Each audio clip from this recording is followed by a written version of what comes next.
back to the channel, and thank you for waiting patiently for this video. Now this is a quick review for Words of Radiance. I read this some months ago now, and you've probably been wondering where the review is. Well, it is here. It was a long read, but that is no excuse for why this video has been late. Now, Words of Radiance is book 2 in the Stormlight Archive. It is the sequel to A Way of Kings, which was a very strong fantasy novel. It scored very highly when I read it, and I have been looking forward to this quite a bit.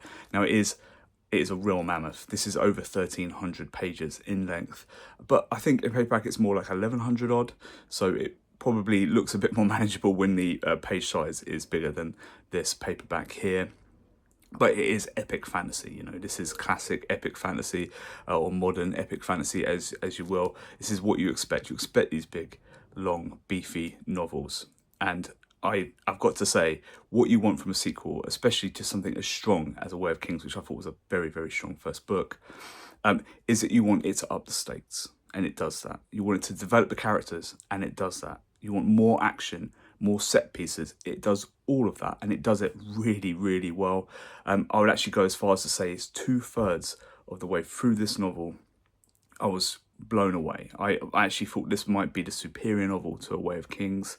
It was just delivering everything that I kind of hoped and expected from a sequel to that novel, and it wasn't letting me down. It was doing everything. A few of the twists were a little bit expected, but they were still solid, and there's nothing I could have really thrown. I couldn't have thrown any real mud at Brandon Sanderson for delivering the first 2/3 of this novel. But unfortunately, I have to say, I think A Way of Kings is the superior novel, and this is why. Brandon Sanderson has followed that formula from the Mistborn trilogy. He just injects too much Brandon Sanderson into this novel.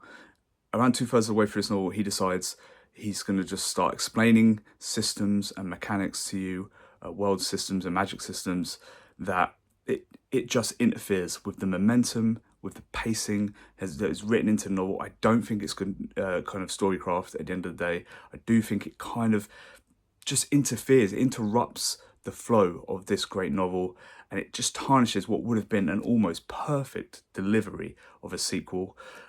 It's still fantastic. It's still a great and worthy sequel to A Way of Kings, but I'm going to mark it down just below A Way of Kings. I'm going to give Words of Radiance a 4.4 out of 5.